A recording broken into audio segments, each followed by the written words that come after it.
Hi everyone and welcome back po sa aking YouTube channel. So for today's video, gagawa po tayo ng update para kay Miss Catherine Camilon na hanggang ngayon ay hindi pa po talaga nahahanap ng kanyang family kung saan po talaga siya dinala. So naniniwala po ba kayo sa isang psychic? Kasi ako, for me, naniniwala po ako lalong-lalo na kay Miss J na one of her fans na lagi pa akong nanonood sa kanya. So, yung family po ni Catherine Camilon ay nagpunta kay Miss J para malaman kung ano ba talaga yung kalagayan ni Miss Catherine Camilon, kung buhay pa po ba siya, kung saan din nila or wala na po ba. So, samahan niyo po ako. Ayan. Alamin po natin kung ano po yung mga kasagutan ng baraha na bubunutin ng kanyang kapatid. So, tara po. Ayan, samahan niyo po akong manood.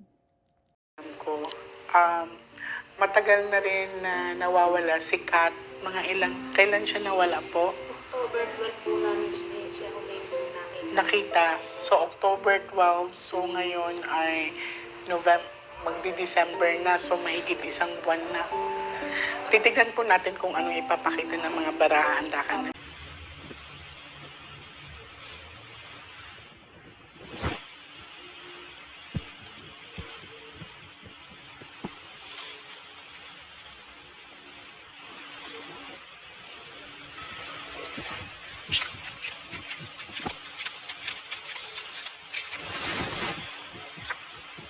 Sharp object. So, ibig sabihin talaga sinasaktan yung kapatid niyo. Matulis kasi ang sharp, nanay. So, ibig sabihin may sugat ang anak niyo. Dalawa. Okay, third party. So, sa pinakita sa akin dito, isa sa mga dahilan is third party involvement or pagsiselos. Yan. So, ito ay 4 box of dark. Itinago ang anak ninyo.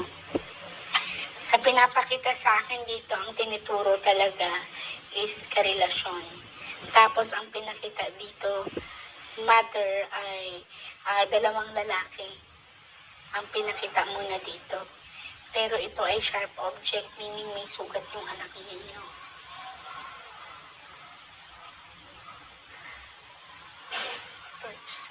Tulungan ko.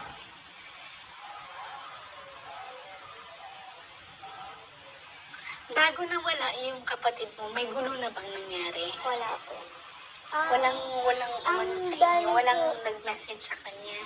Bali July 30 po, meron pong nagpunta po sa amin na isa pong babae at isa pong Nagpakilala. lalaki. Ang pakilala po hindi po pinakilala ng babae kung sino siya. Ang sinabi po niya, yung kasama niya pong lalaki na anak daw po noong tatay noong suspect. Nung parang Opo. kapatid mo. Pero, napag-alaman po namin na yung babae ay asawa po nung suspect. Opo. Suspect. So, ito kasi is merong tinatawag na trouble na pinakita na dito. Nanay. So, pumunta sa bahay ni Opo, mismo. opo. Sino nakaharap niya? Ikaw? Bali, ang nanay ko po. Nakausap mo directly, mother. Bali, nandoon po ako, nakikinig lang po ako sa usapan nila, pero sinilip ko po yung mga tao na yun. Kasi ito trouble na, oh. May pagsiselos po kasi dito, third party involvement. Nakakulong yung anak niyo ngayon. This is for box of dark. Ang purpose natin dito is to locate or makita ang lugar. Kung mapapansin niyo po, may sugat siya sa ulo. Look. May bandage.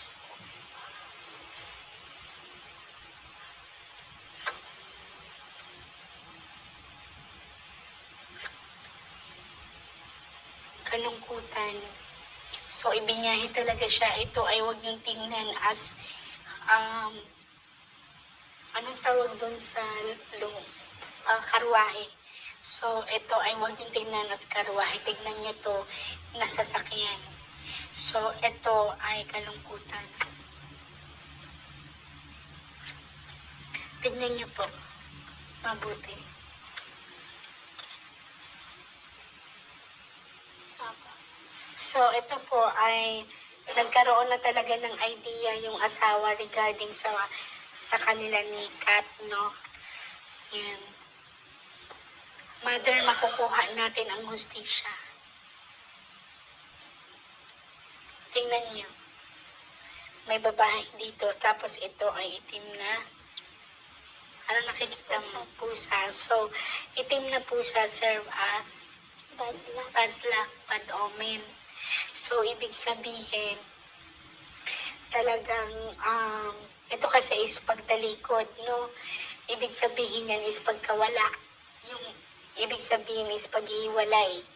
So, ayaw pumayag nung lalaki na makipaghiwalay si Kat. So, yun ang isa sa reason kasi isa sa mga dahilan is ito ay kung mapapansin mo, darling, pera kasi yan. So, nag-invest na siguro yung guy sa kapatid mo. Kumbaga, syempre pag nagmahal tayo, nagbibigay talaga tayo ng suporta. So, ayaw siyang payagan. No? Cut the cards into 3.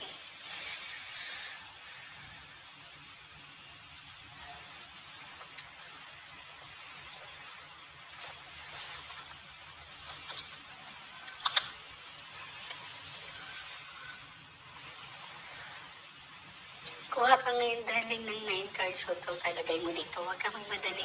Opo.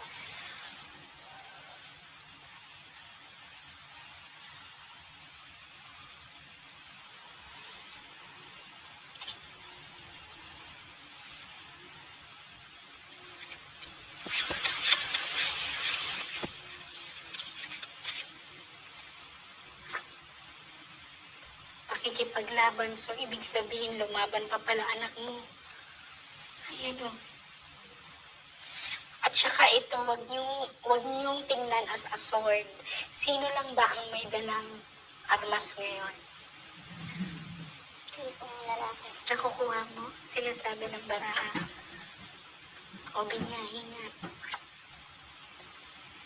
Naalala mo to, Puntis. So, maaaring may issue din dito ng pregnancy.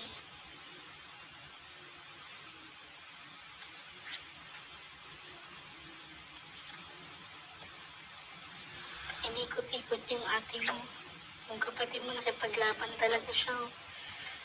Madilim. Pag-iisip.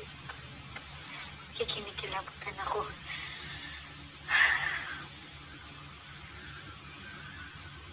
Sa ngayon, sa nakikita ko, ay malinaw na pinapakita sa mga barahan na nakipaglaban si Kat sa buhay niya.